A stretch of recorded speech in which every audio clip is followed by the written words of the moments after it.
Bienvenido, mi gente. Francisca Gomez here, and welcome to another episode of The Progressing Male. Here, we are trying to challenge all those outdated situations like men can't access their emotions, we can't be allies to women, and we are trying to fight the good fight, aka beat cancel culture. Because if we say something out of pocket, don't cancel us, teach us, talk to us. This is why I want you to sound off in the comments below, whether you're watching this on IG, TikTok, or YouTube, because your opinion matters. Now, you heard me say we a couple of times. It's because, as you know by now, I am not alone. I have got the chocolate maestro, the multi-talented Dwayne Nosworthy. Woo! You hear what you said about the chocolateness, bruv? Yes, and Delicious. then we've got vanilla with a hint of redness. Ooh. My Terry's. favorite ginger, the multi-talented Kane Silver. Hello.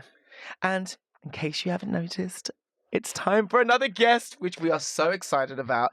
And Come we've on. got a very new school dance artist Yes. who is taking this. But I think, in my opinion, you are actually shaking up a lot of things in the industry. And we will talk about the specifics in that. But Megan Charles. Hello. Yes. Megan. Yeah. What up, girl?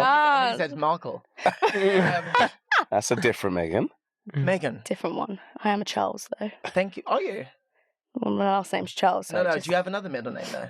Alice.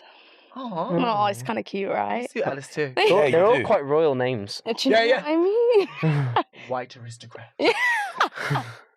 Thank you for coming. No, thank you. A conversation that we have to have is because I've seen.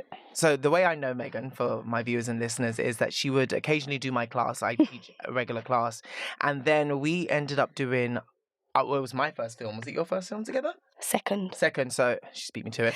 So my first film, and she was a dancer on it as well, Yeah. and I got to know her a little more personally. And what I love about Megan's story is that when I was a dancer, unfortunately, I lived in an industry where it was very sizist, Mhm. and beautiful, voluptuous, thick women did not have a place Say in it. the industry, and things have changed.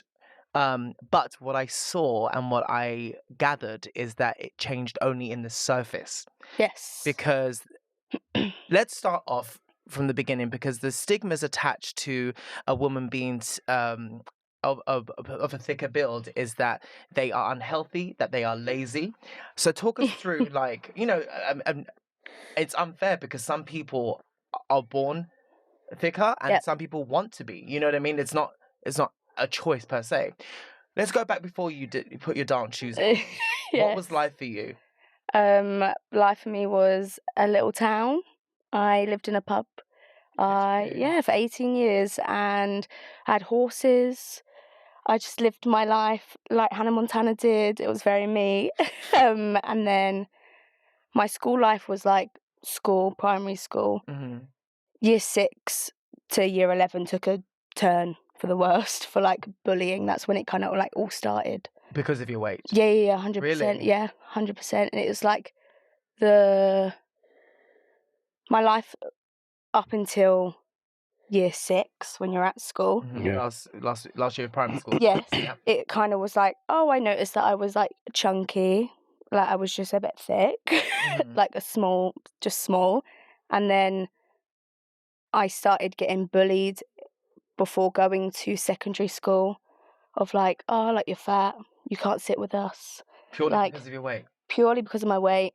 I didn't really have a personality then to be like, I was just sad. Like, it just made me so sad. Of course, because kids can be really mean. Like, The meanest. Brutal, man. The meanest. Everyone was so mean, and I was like, okay, like, would go back home, cry, do the typical things, and then it got to like year 11 where it got to the point of like I was being like hit, like So it went pushed. from verbal to Yeah. physical. Why? Sorry to interrupt you, but why Go for is it. it that you think that thickness equals abuse? Like, what is it society-wise that triggers people to physically or even verbally attack? Because that's something that I can never articulate. I can understand why people would pinpoint it if they were younger, hmm but that had to stem from somewhere, from someone who experienced this. Where do you think that came from? I truly think that kids don't know they know what is socially acceptable of themselves. So being bigger is not acceptable. It's not acceptable Mm. because they automatically have that, well, she's unhealthy, she can't do that. And no one wants to be around that. No one wants to be around laziness. People don't want to put themselves around it. But I think kids, when you're at school, you're bored. They wanted something to attack. Mm-hmm. Them nasty, like the ones that were nasty, they wanted someone to pinpoint.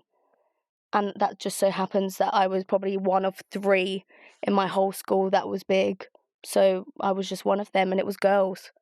Boys never really like. I was about to ask, really. Yeah, I was going to ask that. Girls are very much, which is kind of crazy because it's like woman, like when you're a woman, like you stick with each other, you know. But it's not like that. They're evil. If anything, it's like If they turn, they turn. When they turn. Yeah. And it was one of them things where I was like, aren't we meant to be like together? Like even from a young age, you thought because we're women or girls that we were supposed to be less at each other's throat? 100%. Oh, interesting. Okay. Because boys, I never really used to pay attention to at all because they weren't really my friends. And we're stupid when we're young. Quite, you know. When we're young, we're quite dumb. Yeah. And you just play football, don't you, really? And then yes, I was a smart one, though. Nailed it. So it was the females that were very much more like... There was this group, I remember very clearly, there was this one group of girls at my school, and they used to, I would walk down for lunch, I'd be on the floor in, the first 5 minutes. Groups of girls hitting me because of my weight. This is secondary school. Mm-hmm. And wow, did you ever have a group of friends or a sidekick or someone with you, or was it alone? I had a group of friends. I was in that kind of group that was not the populars, we didn't really have, we were just all... Misfits. Yeah, we were all just very different. So I had them, but also they were also good students who didn't want to get in trouble. So they wouldn't back me the way that... Did you back yourself, or did you... I backed myself, but that's when I became very angry. Yeah. I became an angry child. Really? So I would fight back. But then, by me fighting back, I was standing up for myself, but I was in the wrong. Because Explain. I was just... the teachers would just be like, but you can't retaliate. Mm. And I'm like, well, you're not doing anything about it. Right, so if you're not doing something, I'm taking matters to my own hands. Exactly that. So it just became that constant battle for a very long time. And when did dance, because dance, when did that begin? Or when was that an escapism, or was that an activity that mum and dad put you in yes. to have less time with the kids? Every Saturday. They sent me, they were running the pub, they sent me to Saturday dance all day. I was still the biggest one in the room. It was very, but I felt safe there, which is kind of, you wouldn't think that out of all places, because dancers have more awareness of bodies, right? So, yeah. So you'd think that would happen more there and less at school, but it was the complete opposite way around. And then, unfortunately, that all then caught up, and I started being bullied there. So I was like, okay, I just don't want to dance. Fine. Really? And that was from young, and then sixth form, I did sixth form. Which is our version of college for our American listeners and viewers. Yes, A-levels, 2 years. And then I was like, okay, well, I'll just do drama. I'll start acting. Because that was my way of expressing how I felt. So dancing was I ain't doing that anymore. That's too triggering. Is it because of the bullying that matched? So I was like, I want to act. So I took 2 years of still at school, but then year 12 and 13 classes. And I was like, oh my God, no, I want to act. That's what I wanted to do. So then I went to a 3-year musical theatre college. And that's when it kind of went a bit... My confidence was low, and it just was So you say that your confidence was low, but when you were dancing and stuff like that, was that the only thing that was creating substance in your life to not tip you over the edge? 100%. So then when you go to college and then things are about to get worse, mental health-wise, where were you in the beginning of your college? I suffered a lot with anxiety before I went to college. Not for long, and it was very light-hearted. Not light-hearted, that's the wrong word, but it was light-hearted, manageable anxiety. So I didn't really know what it was. I didn't really research about it. Yeah. But I always felt very heavy on my chest, and I was like... You didn't know what it was called then? You just knew that you felt different? Yeah. Yeah. No idea what it was called. And then went to college, and that's when my anxiety I had panic attacks every day. Wow. For like, body was at its maximum. and because I was put under this, so when I was at school, I didn't have a personality that was. I didn't know who I was because I was treated so badly, so I couldn't find who myself was. Like, Was it because you were in survival mode? yes, You was preparing for whoever you had to be in order to protect yourself from whoever was coming for you. 100%. So I turned. So before I went to college, I was like, okay, I'm going to be confident. I'm going to be that funny big girl, loud. Like, see me. Yes. Yeah, I'm gonna see you. You're gonna see me before you see me and try to cuss me out. Yeah. I'm already be here. I'm gonna call myself fat Yep. before you all do. Right. So I spent 3 years being a character, calling myself fat every day, Wow. being that funny. Like I used to jump, and my friends used to be like earthquake, and I'd laugh. So I'm like, haha.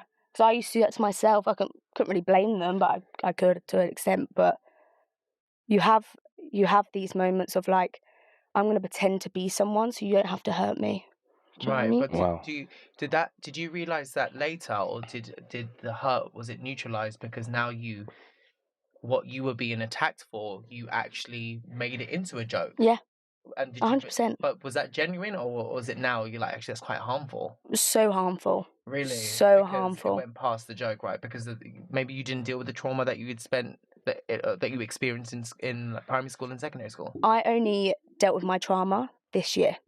My goodness. Yeah. And how many years have you graduated from college or left college? 3 years, 4 years. So wow. Yeah, like time. Yeah. But I wasn't aware also. I knew what I was doing. I knew that I was playing this character. But I also didn't want to become a dancer then. Oh, you didn't? It was still acting. Still acting. Because I was told You can from that college, you're never going to make it as a dancer. It's not going to be something you can do. You're not going to be booked as a dancer. I was like, fair, because before this I never saw. You had no representation. I had no representation. Yeah, of course. To be like, So as far as you're concerned, they weren't lying to you. They weren't being rude. They were just being what's the word? They were being factual. Yeah, 100%. So I was like, okay, well, I'll sing the funny songs about being fat. I'll do the monologues about being fat. Really? Like, yeah, I did all of that. I sang a song, and it was called "I'm Not Pregnant, I'm Just Fat." One, it was a funny song, but the point is, I was fat shaming myself. Wow. Like that whole time. And the school allowed this. They supported it. If they had like an audition day, Meg, can you sing a funny song? That's what it would be, because that's what I did. It's almost, it seems, and so to use the word, but it seemed like to them, fatness equals comedy. Yeah, no. And look how good she is at it. Like, if you were confident at doing it, and they'll probably take credit and like, look what we've created. Someone who has the ability to utilize, to turn it around. Yeah. Did you ever and sell them? Because I'm presuming that when you got to college, the physical aspect of the bullying stopped. Yeah.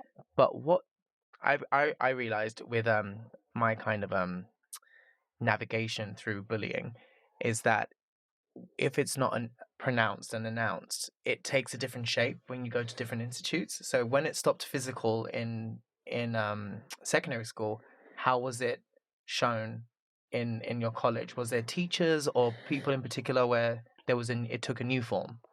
I feel like no one ever said, like, there was like 10 of us in my year.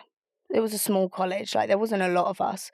So we all got very close, and they would big me up to an extent. I forgot what the question was. I was going off. No, I was going to say. He was asking you if you experienced any like undercover or different type of bullying when you got to college. It was physical. What was it in college? It was my principal. Okay. It was her. She used to. It was such a weird relationship that I had with her, because she would be like, you need to lay off the pies. Wow. Need to what? Lay off the pies. And it was like little comments. I'm presuming because you had some type of relationship with her because you were such a small, intimate college. Yeah. But she overstepped her mark. Oh, always. Even to like costumes with my college. one, I don't identify as a male. Like that's not who I am. Right. But I would be in suits in these routines if I was in a dance number, and my whole college would be in like these short sequins, looking hella cute. And then I became like one of the males at the back because there wasn't. And sorry, would have you been happy to wear that same outfit? Yeah. That's Give me the option. Right? Yeah, that's the main thing that they should give you the option. 100%, because that's also how I got more like anxiety and more like unconfident, is because I didn't feel like I had that option. So not having that option, I felt like, oh, okay, well, I'm just. So your size was isolating you almost. Yeah. 100%. Interesting. It's weird because not weird because like obviously you're having these comments verbally, but then psychologically they're actually restricting you without the choice. Yeah. So, did you manage to stay the 3 years in the college? Yes. Where mentally, where were you? Was there a point where it was like where you snapped or something happened when you were like, that's it? Yes. So I stayed the 3 years because I didn't want to let anyone defeat me. Yeah. I have that mindset a lot. I'm like, you said I can't, so I'm going to, and you're going to watch me do that. It's very much who I am. But there was a point in my second year where it is funny. So I was in ballet, and it was our assessments, and she was assessing them. And I was like, this is going to go like 4 different ways it could. And I fell out of like a turn, and she was like, oh, like she really made it dramatic. And prior to this, I had a lot with costumes and her telling me to put a costume on, and I did, and my year supported me. And then she was like, in front of everyone, just put a t-shirt on. Like I dealt with all of these things for a long time. And then her being like, I slammed out, I slammed the door broke. She was like, get out my college. Like it was very dramatic. I had to pay for the door. She she wanted me out of the college. And then one of my teachers who trained me for the 3 years, dealt with my panic attacks, was like, we're going to make something of you. Like you're going to be something because you can actually dance. But no one really said, oh, you can dance. He was the one that was like you could actually do this, and it could be a thing. Like it could be a whole thing. It could be a movement. And I was like, oh, okay. Shout out to that teacher. Yeah. So I was like, let's do it. Because that must, if I'm not mistaken, that was probably the first time that you got that one-to-one sense of hope. Yeah, 100%. Yeah, because it's like it hasn't been seen, but who said it can't be? Exactly. Yeah. And also that of being, what I've had to realize this year is that whole. I wished for so much. I wished to see plus size representation. I wished to see it all, but I didn't know it would be me that had to change that. How could you if you were never in the front line or in the focus for anything hopeful? Yeah, 100%. Yeah, it's true. Mad. So this teacher, it sounds like this teacher, he was at the tail end of your college. So how did we get from tail end confidence enough to like then bleed into the industry? Because that's not a lot of time at all. Not a lot. I mean, it's like, okay, here's a little spark of inspiration, but off you go now. Yeah, it was literally my 3rd year that he was very much like put me in. I never did Move It thing. And Move It is an event that every dance college / institute pays shitloads of money to perform on this big stage where no one gets paid, just to show off their routines to try and recruit the future of dancers. And the colleges make a fortune from going to Move It. Like it's, yeah, that's what it is. I wonder if you lot felt the energy at that point. If you didn't hear it, you must have seen it. So Move It every year. You're not doing it. You're fat, basically. Long story short, you're just not doing it. And we used to have to line up, and you'd have to step forward, and she would tell you if you're Move It ready. So I was always at the end of this line, being like, "Oh, come on, like step forward," you know. Yeah, step forward. So you're actually fuming, Cisco, right now. If you can see the steam coming from him, you lot can't see it. But carry on, my darling, carry on. He's raging. He wants to go back in time and slap her for you. Because I've been a teacher for 19 years. Right. And I know exactly where I messed up. Yeah. Okay. But the thing about me, and no one to this day can tell me otherwise, because I never bullied anyone. Mm. It was my lack of emotional thesaurus. So it was only tough love. And depending on what space I was in, if I was coming at you, it's because inside I was like, it's there. Whether it's for me or my boss, it's there. Let's fucking go. It's only that not everyone can take that type of love and also all that type of attention. And also in a professional environment, who wants to have a fucking mentor figure or like, you know, the dancer version of Hitler? No offense. Yeah. You know, in a professional environment, it's too much. But I didn't understand because I was like, if I care, you're gonna fucking care. Because I know how to get results out of people. But to be like in a situation where like physically I'm judging you, like, what? Like, it's just something. Is like being educated. It's at bottom line. It's an honor. 100%. And that's just awful because you're at the end of this line now, going, "Here we fucking go again." Yeah. Literally, here we go again. So you just prepared for that every single time? I just stood back. I said, "What? I'm not going to stand forward for you to be like, we already know." yeah. Like, I stood there and I went, "I already know." And she was like, This is after the laughs. door. "Oh yeah. Okay, so you But this fixed the happened. door, you're back. But this happened every year. So this happened before the door and after? Yeah. Is what she's saying. But the last year was when, so this teacher was also the creative director of the college. And he was like, "Okay, well, you're a feature in my piece. Like, that is it. That is what you're doing." And I was like, "Okay." Like, I was like, "Fine, I'll come out for 30 seconds.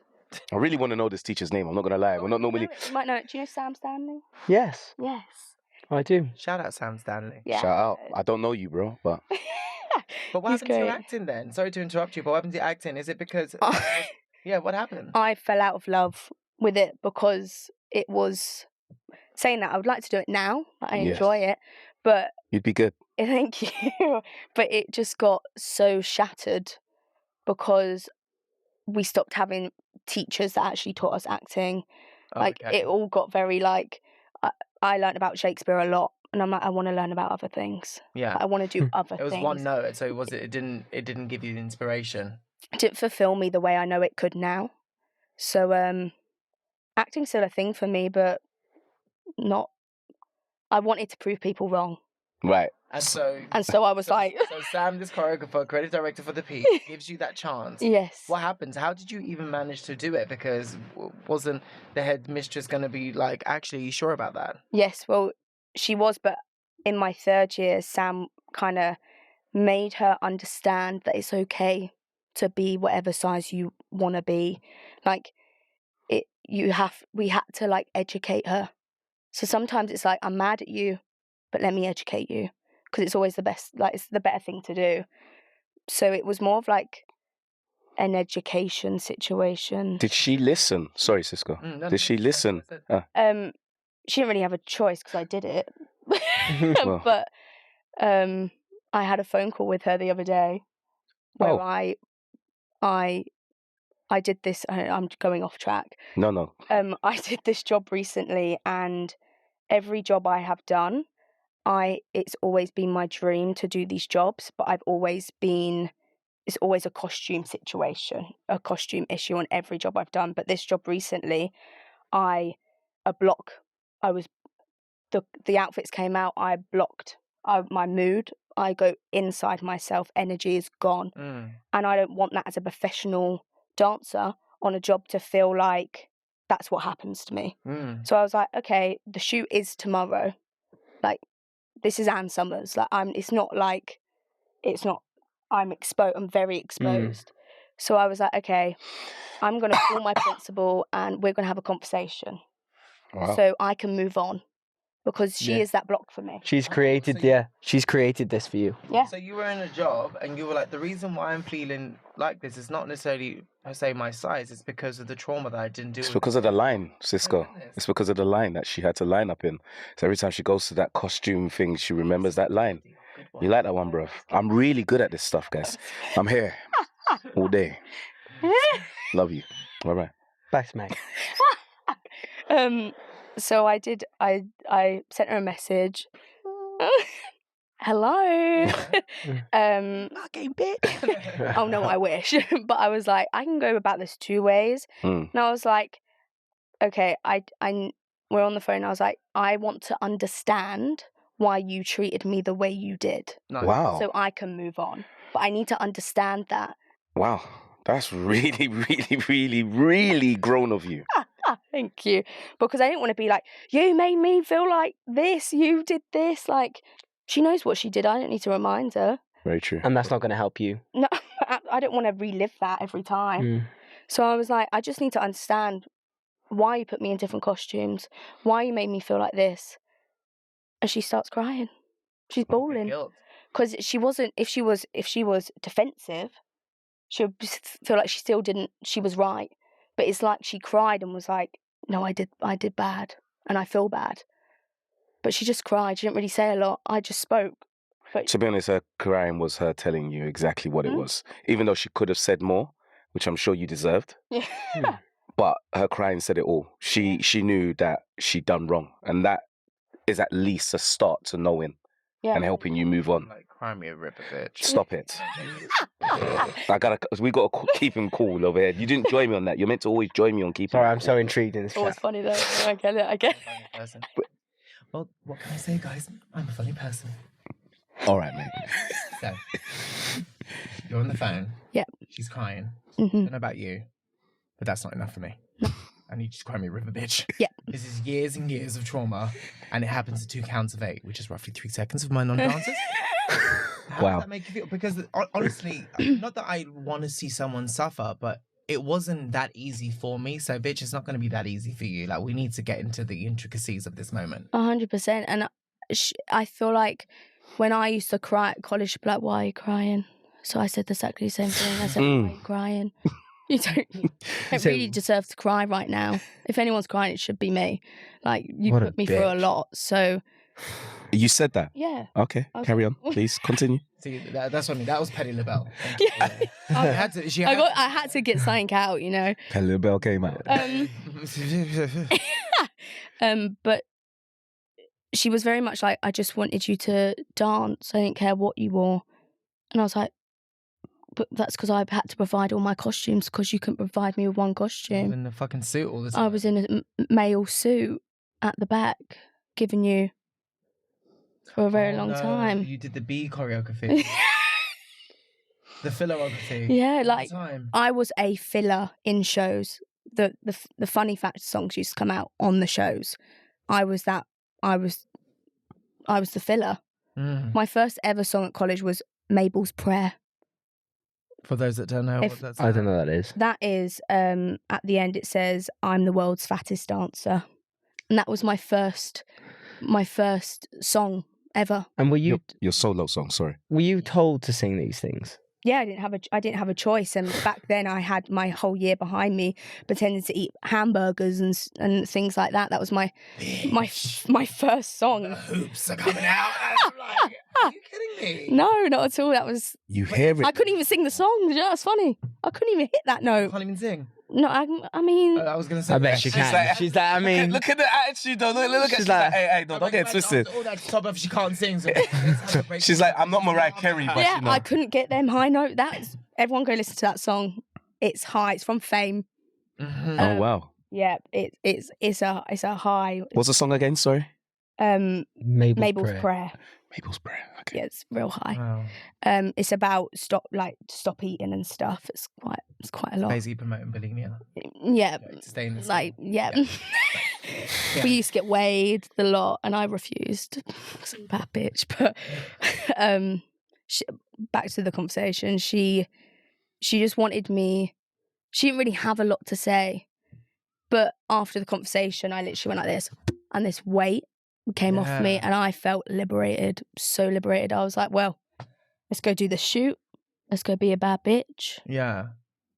Because you Yeah. say bad bitch, right? Mm-hmm. And the reason why I want to tail end from bad bitch, because I've seen women who are of thicker build or more voluptuous who cannot adopt the bad bitch persona because they don't feel comfortable in the weight. And I've also seen women that do it, but actually it's a front. Mm. How much of it, because now you've released the trauma, how much is it actually heartfelt and organic, or how much is it a defense mechanism to be like, no, I'm going to make through this, so these words of affirmation are going to become my reality? How much is it? I do a lot of affirmations for that reason. I have to be like, I have to wake up and be like, you're going to be a bad bitch today. Like, you're going to do it today, because especially in our industry, you kind of have to be like... Do you say these because you don't feel it, or because to remind you that you are that? Remind me. I have to remind myself. I was very much, I'm not that. And for a long time I was like, well, I'm just I'm fat. I'm just a big girl. I'm not, but I am healthy. That's also a thing. People can't see that though, can they? People don't see that. And also on that note is that these dance like Block and all of these dance brands don't cater to my size. So it's not looked at as healthy. It's not a dancer's body. Yeah, because you're not size 8 or 6 to 10 or 6 to 12. Yeah. Anything other than that, is that why you're a dancer? Same with Nike, same with Sports Direct, same with all of these other brands. Not only till this year recently, they've got plus size mannequins. Like, it was never a thing, but that's because they think that big girls don't work out because we are unhealthy. Instead of we want to work out, but you need to also provide the wear for us. Yeah. But you think we're unhealthy, so you're not going to provide that. And the thing that what people get wrong is they think it's unhealthy, and some people will be big because they're unhealthy, but that doesn't mean everyone is unhealthy. The same way skinny people are also unhealthy. Yeah. Like, it's not a this is healthy and this is unhealthy picture. Like, everything has a yes but and a maybe. Do you know what I mean? Like, and I think that's what is the issue, is that you're judged on what someone's thought process is, and that's what people have been conditioned to think, but that isn't always the reality. 100%. And don't get me wrong, like, there was a part in my life where I wasn't healthy, I had eating problems, or I had my vices, and that was my... Eating or lack of eating? I would say both. I only recently realised this year when one of my friends turned around and she was like, I think you should see a therapist. And I was like, oh yeah, I think I should. And then once recently I messaged her and I was like, I actually think I could have had an eating disorder. Like, I think that was a thing. But as big girls, people think big girls can't have eating disorders because we're not, you can't see our bones or like any of that. Like, it's the opposite, because you would have the most difficult relationship with food. Yeah. You're damned if you do and you're damned if you don't. Exactly. 100%. I could never eat out in public. I was at Victoria train station. I've gone way off topic. I'm sorry. No. Every topic is the topic. In this room, yeah. I was at Victoria train station. This group, you should stop eating that. So I stopped. Sorry. Say that again. People that you don't know. People that I don't know, random group of girls, you should stop eating. That's why you're fat. I get these comments. Oh my God, I'd love to be with you when that happens. Like, always on my own. I'm like... Well, that's the best time to bully. Yeah, it's very true. Yeah. She's not going to bully you when you're in a group. It's true. How does that feel like now? Because I feel like when you're in the constructs of... for educational purposes, like, secondary school, whatever, you kind of have to be there. Now that wherever you go, it's up to you because of you. How does that feel? Is there a difference in how the insult is digested? Because now it's like, these are not bloody kids in a place, or teachers in a place. I have to see them. These are normal people, and they see me in the same way that those people that used to bully me see me. I still handle it. It still gets to me. Like, it's still there. Like, it's an insult. But I don't carry it. It hits me and then I leave it. Like, I don't carry it because it's just baggage that I don't need. Right. Like, that is beautiful. Thank you. No, so I'm not saying that to toot your horn, although to toot, but that is properly beautiful. The fact that you can even it's not an easy, like, journey in general, and it's not an easy place to be, especially when you're at the receiving end of that kind of abuse. And still to have. Yeah, and still to have, and to be there now. How old are you now? 25. You're still very young. Yeah. you're still very young, and you've gone through probably more than I've ever gone through in terms of like bullying. And I've never really been in the receiving end of bullying. So I am not the bully. I'm not. I'm the bullier of the bullies. Yeah. Do you know what I mean? Yes.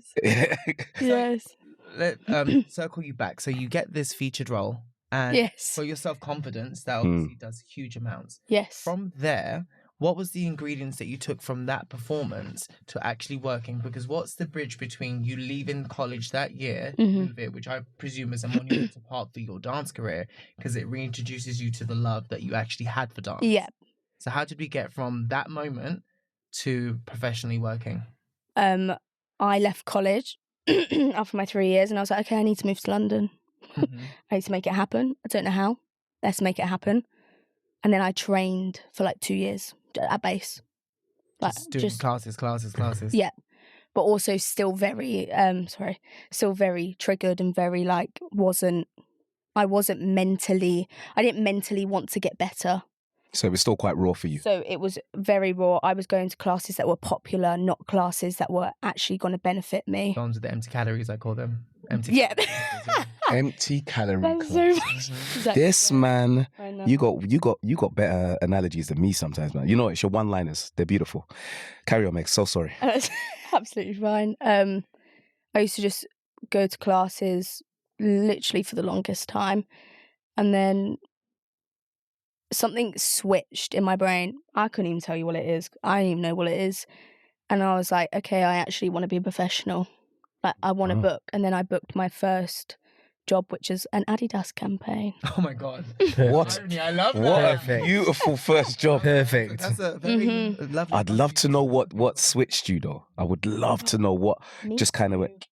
I don't even know. Probably your perseverance, babes. Yeah. True.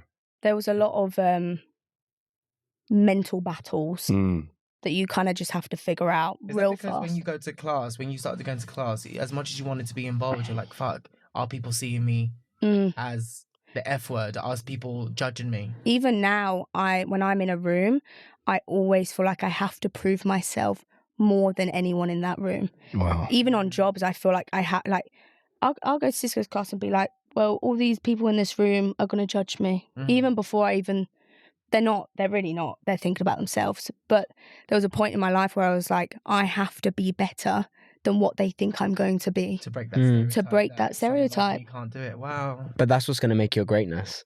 No, It's like it's already happened. Yeah. Because you're great. Yeah. The flip side to that, it's also going to make you psychologically fatigued. Mm-hmm. You can never be present enough in the moment because you're doing the extra gymnastics, and sometimes you don't need to do a backflip. Sometimes you just need to be there. Just need to be there, which I'm blessed to be. Like, I'm so blessed to be there. So, but I always make it worse in my head than it actually is. Do you know what I mean? We all do. But come on, give yourself some grace. I mean, who wouldn't? Because all your other encounters with this subject have never been really positive. No. So how can you expect anything good when you haven't got experiences to back that up? 100%. You know what I mean? Like, I'm sure, boys, it might be similar for you, but like the reason why certain things or most things don't faze me is because I'm blessed that I've had victories, both individually as a team, where like it counters what you're trying to say about me. Yes. So I can replay and revise those victories. So you can't tell me shit. It's true. You know what I mean? Because I've actually done it already and then some. So what do you mean? And then some, 100%. Do you know what I mean? So, but it must be difficult. So now you're working professionally. And what is it now? Is it a new layer of trauma? Because I would imagine you booking the job as like a gay, but then I'm not putting words in your mouth, but when it gets to the costume bit, is it like, oh shit? Yes. Yes. I think I wanted to do this for so long. The jobs that I'm doing, I've wanted to do them for a very long time, and they've stopped being so positive because I'll book a job and be like, gags. I booked. I can't believe I just booked that. Right, yeah. One, is a big girl, but two, I booked the job. Right. Yeah. Like, I booked a job, and then I'd go and be like, actually, it's all tits up. Because they don't know how to cater. They want diverse, but they don't know how to cater for diverse. They don't know how to cater for diverse at all. Because if I'm not mistaken, I remember I saw you in the Sam Smith video, and I was like, oh my God, that's amazing. Of all productions, you know what I mean? And I remember, if you don't mind sharing, the story that happened, because I was like, if that happened to me, I'm sorry. Fuck Petty LaBelle. I'm going road on you motherfuckers. So talk us through. You booked the job. You're happy. Sam Smith gagging. Amazing. Oh, my first artist. Right. Like, also an artist that I've listened to and respected. I love them so much. Like, they're so great. And it's the Unholy video, correct? Mm-hmm. Mm-hmm. And rehearsals so fun. Choreographer amazing. Like, very contemporary. Like, you wouldn't think. Like, it was a whole workshopping process. And it got to my first costume fitting, and I was like, okay, well, like, it's kind of cute, like, whatever it's gonna be. But I also had past traumas from the jobs I did before that, because they've all been the same with costumes. They're all the same. They're just not ready for They ain't ready for me. And I walked in, and they were like, I was with another female, and they loved her. They loved her. They were putting her in everything because it fit her. I saw them looking at me in like a group collective, being like, they don't know what to do. So they come over and they're like, so we haven't actually got your measurements. And I was like, we've sent them 4 times. Right. 4 times. But you've had my measurements 4 times now. And also, let's just talk about the way these video shoots or jobs happen. As soon as you get booked, measurements when you're walking, it's measurements, because as soon as you get booked, that gets passed on. Thank you. 4 bloody cheap. Yeah, 4 times they've had my. I'm actually just quiet for the first time. I'm just like, I'm a bit astonished. But carry on, please. So they've had my my sizes, and they were like, okay, like we've got stuff for you, and I was like, okay, great. So she hands me these leather pants that were a size 10. And she sorry. She goes, here you go. And I looked, and I was like, oh God, they ain't gonna fit me. And I walked to the toilet. I was thinking, what am I doing? I turned around, I said, they're a size 10, they're not gonna fit me. I'm not gonna try. Like, what are you trying? Like, one that's rude. Like, don't be giving me a size that is 5 sizes too small for me. Like, I don't know what she was trying to get at. And after telling you, we've got stuff. We've got stuff. We have it. So then I'm stood in the toilet like this, naked at this point. And the other girl's coming out. It looks amazing. And they come in with this corset, and I'm like, that's not going to fit me. Like, I already know. I know my size. Like, I know myself. I know what is. You know your body. You're aware. You can see it on the rack. Yeah. You know that's not for me. That is. She puts it on. It breaks, and she goes, oh, God's sake. Like, you're the inconvenience. Like, I'm the issue, right? So I'm like, okay, right, just get me out of here. Like, someone gets me out now. So she was like, okay, so we don't actually have anything. And you're like, I could have told you that. I could have told you that. I could have told you that when you were huddling in the corner. Right. But, all right. Looking at me. Can you come back tomorrow? I was thinking, okay, pay me more, but okay. And I get there. She was like, we've got this whole rack for you. There was 3 things on the rack. I was like, wow, thank you so much.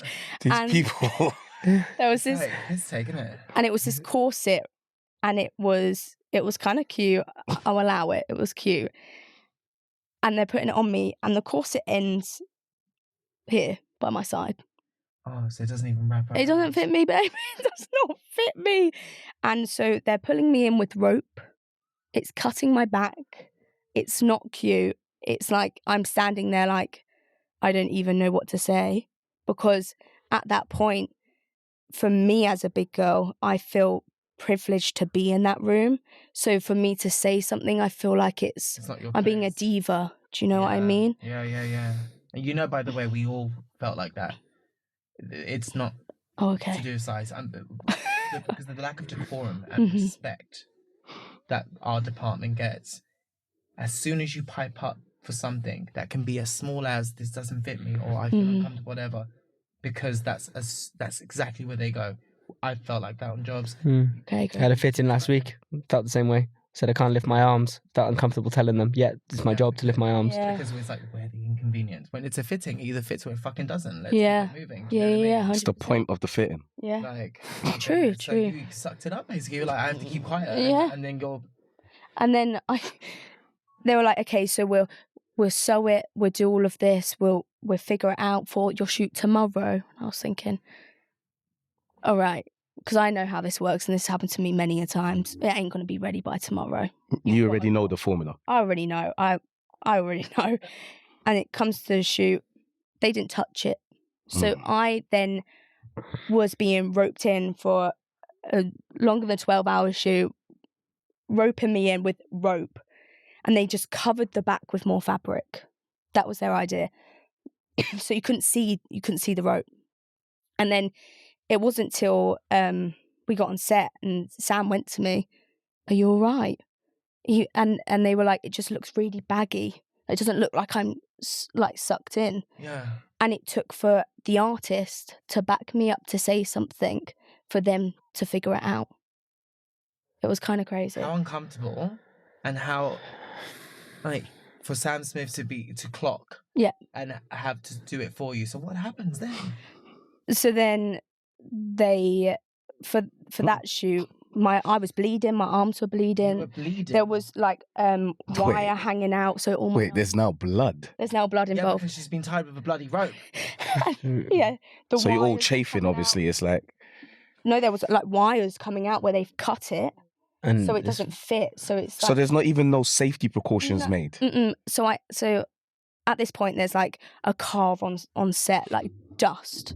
I care about my body, so I was like, can I just get an anti-bac wipe to wipe my blood streaming down my arm? He comes to me with Dettol surface wipes for the kitchen. he thought you meant anti-back wipes. Yeah, and I said, can I just have like an anti-bac wipe? And he was like, yeah, but you're a surface, right?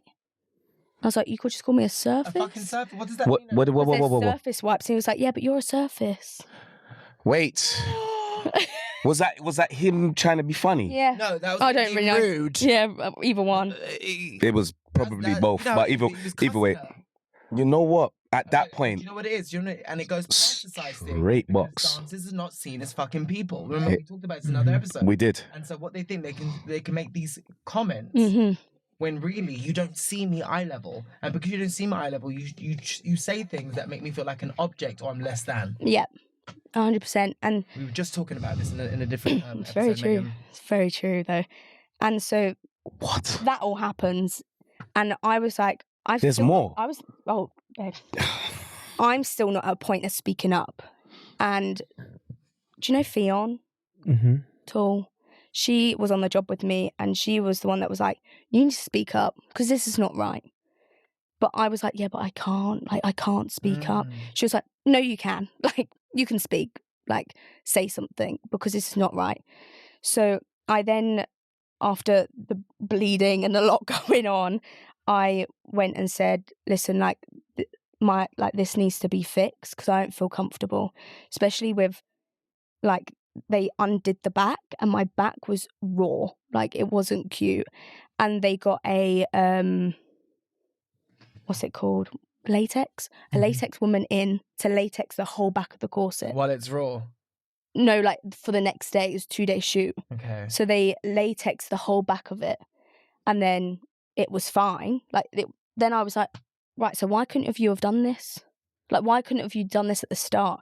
And then someone was like, one of the stylists that were like a helper was like, well, they should have thought about this before they wanted Paris, Gucci, all of these brands that weren't catered to plus size. So the kind of designer motif for the whole piece was designer gear. Yeah. So obviously when it came to you, they couldn't accommodate because those designers don't do those sizes. Yeah. And that's how we got into this pickle. Everyone else was in Gucci. Yeah, but to be quite honest, babe, what you do is you buy 2 or 3 of the same item or whatever, and you customize. Yeah. Because if you've been booked for the job, it's not your problem to worry about these 100%. things. 100%. Be roped in like you're a bloody Like, yeah. Roped in. call it. The animal Literally. size. No, literally. Yeah, no. And then, No. so there's which I didn't really know until now, that on jobs now they have a diversity officer, let's say. Uh-huh. Someone who's on the job that if you are non-binary, like a big girl, like anything that's under that bracket, you can go to them and be like, help me. But Let me stop bleeding. yeah, but what I wanted to address was that the trauma was already done. Yeah. Like, it already happened. So where was you when all of that was happening? They're just there in case something did happen. They're there to tick a box, but not to actually do a fucking job. Yeah. So, Like, Equity. I knew he was going to say that. Sorry. I knew that was coming. so I spoke to them outside, and they were written email, did everything. I was thinking, yeah, fine, but the trauma's done. Right, Like, I've just had to gone through this. Like, I'm glad you're there, but prevention I wish you were there should have been there. right. at the beginning. But they came up to me and they were like, "We know we failed you," and I was like, Okay. "Yeah, you have." Yeah. But also, I said to them, it's just, you have to educate yourself. You have to know what you are hiring and what you are bringing in. Like, you can't make someone feel so small when you've booked them. Like, it makes no sense. I'm the artist, actually, darling. Yeah. So, if anything, You should all make me feel special, welcome, and everything above, nothing below. 100%. And Sam always came up to me, kissed me on the head. They were like, "Are you okay?" And I was like, "Yeah, I'm good. Like, I'm good now." And then me and Sam had that moment on the balcony. Yeah, but you were skinning out your pum-pum. But they really cared about my costume then. Of course, because now you're visible. Yeah. Now you're not the big girl who's number 150, Yeah. whatever. Now you're featured. So now all of a sudden, see? You're not the big girl who's just a surface. Yeah. Oh my God, that. I know, right? That is... But What? what is good, a good outcome from that is Yes, that. please tell me. And Yes. nicely. So I just did another video with Sam, and they had my size. Was it the same stylist team? No. Okay, but progress either But way. progress either way. I did have to wait 2 hours for the costume, but it was the first thing I put on, and it fit, and it went very smoothly, and I felt very seen, and I felt like I could take up space. Oh. So it was like a really nice progress to know that the industry is changing. It just takes some time. But you know what they say? All good things happen to those who wait, because 2 hours is better than all the fucking rope, the bleedation, being called a surface. Oh, Like, girl. you know what I mean? Yeah. One similarity we have in our I guess professional moments is that I was the first to do a few things, and unfortunately those people are the ones that kind of, you're the test subject, and then it gets better. Yep.